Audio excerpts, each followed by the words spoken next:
Medok'tan Garcinia Gel 8'de sağlığı sunar.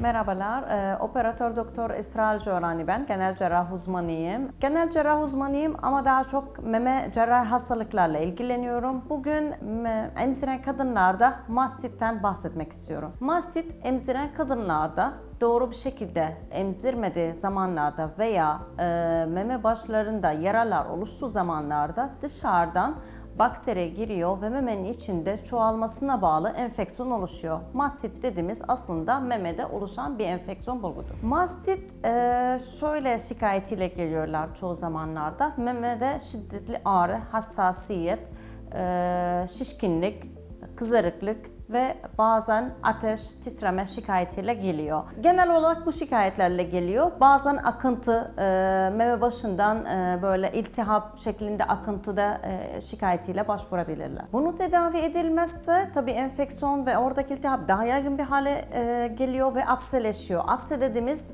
iltihaplı sıvı meme dokuların arasında birikiyor ve onu ancak cerrahi müdahaleyle tedavi edilir. Bunun için mastit bulguları fark edildiği zamanlarda veya şüphelendiği zamanlarda mutlaka bir meme cerrahi başvurulması lazım ki erken zamanda tedavi edilirse apse gelişmesini ve diğer komplikasyonları oluşmasını engellemiş oluyoruz. Tabii tanısı %90'ı fizik muayenesiyle konulur. Ancak onu muayene ettikten sonra ve mastit şüphemiz olduktan sonra mutlaka bir görüntüleme de istiyoruz hastalarda. Emziren kadınlarda normalde ultrason ile tanı koyuyoruz. Ultrason istediğimiz amacı onun altında yatan başka bir sıkıntı var mı yok mu onu kontrol etmek için.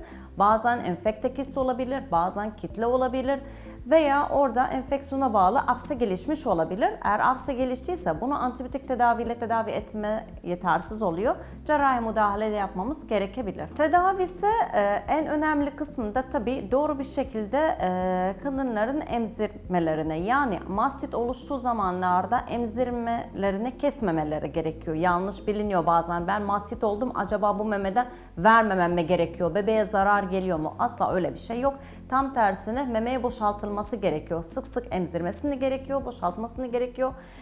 Sıcak uygulamalarla hafif masajları uygulamalarını da istiyoruz. Bu şekilde meme kanallarında tıkanmaların oluşmamasına yardımcı oluyor. Aynı zamanda mastit bulguları aldığımız zamanlarda antibiyotik tedavi ve analjesik ilaçları da başlatıyoruz hastalarla. Yakın takip ediyoruz. Apse oluştuğu halde o zaman drenaj sağlamamız oluyor. Yani oradaki apse olan sıvı boşaltmamız gerekiyor. Apse oluşmadığı zamanlarda sadece sıcak kompresörlerle, antibiyotik tedavilerle, ağrı kesicilerle ve doğru bir şekilde emzirmelerini ve meme boşaltmalarını tedavi edebiliyoruz. Perküten boşaltmasını bazı zamanlarda enjektörle boşaltmayı isteyebiliyoruz.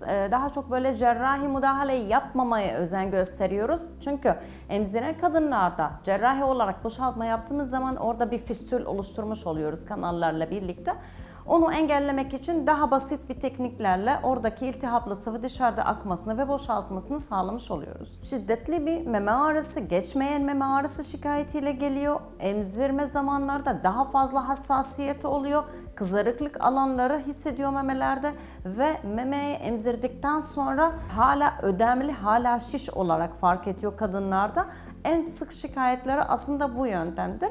Ayrıca da ateş, titreme gibi şikayetlerle eşlik edebiliyor. Mastit oluşmaması için en önemli nokta doğru bir şekilde emzirmelerine gerekiyor. Yani belli aralıklarda emzirmelerine gerekiyor. Tabii bebek yaşına göre ne kadar sıklıkla emzirmelerine gerekiyor onu ayrı olarak belki doktor tarafından ayrıntı olarak bilgisini alabiliyorlar. Erken zamanlarda 2 saat tabii, yani bir yeni doğan bir bebek için günde 8 ile 12 defa arasında emzirme programı giriyor.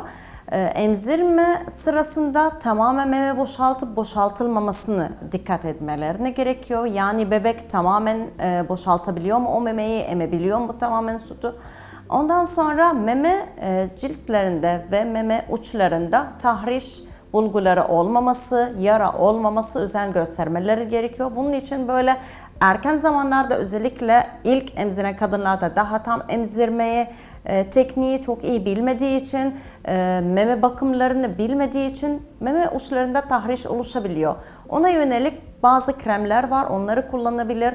Nemlendirici şeklinde, onarıcı şeklinde meme uçlarında onarı sağlamış oluyoruz. Çünkü oradaki yaralardan aslında bebek ağzı içinde var olan, bebeğe zarar vermeyen bir doğal bakteri var. O bakteri ne zaman meme uçlarından meme içinde girdiği zaman o zaman mastit oluşuyor. Onun için en önemli nokta aslında bizim için hijyen. Meme uçlarına yara olmayacak, tahriş olmayacak ve emzirme sırasında tamamen memeyi boşaltmasını sağlayacak. Ayrıca eğer bebeği tamamen boşaltamıyorsa o memeyi aralarda düzenli bir şekilde ama kontrollü bir şekilde sağmalarını ve boşaltmalarını gerekiyor. Bazı kadınlar da fazla sağıp ve boşaltıyor. Bebeğe ihtiyacından daha fazla vücut süt üretimi başlıyor. Ve o şekilde ister istemez memenin içinde kalıntı kalıyor ve bunu staz bir hale geldiği için tabii mastit oluşma ihtimali daha fazla oluyor. Yani şöyle, emziren kadınlarda mutlaka ilk bebekse mutlaka bir destek almasına gerekiyor. Emzirme tekniği hakkında, sıklığı hakkında ve meme uçlarına, en önemlisi meme uçlarına dikkat etmelerine gerekiyor. Tahriş olmaması ve yara oluşmaması için. Ayrıca herhangi bir bulgu fark ettiği zaman kızarıklık, ağrı mutlaka meme cerrahi başvurmalarına gerekiyor. Geç olmadan tedavi etmiş oluyoruz. Medok'tan Garcinia Jel 8'de sağlığı sundu.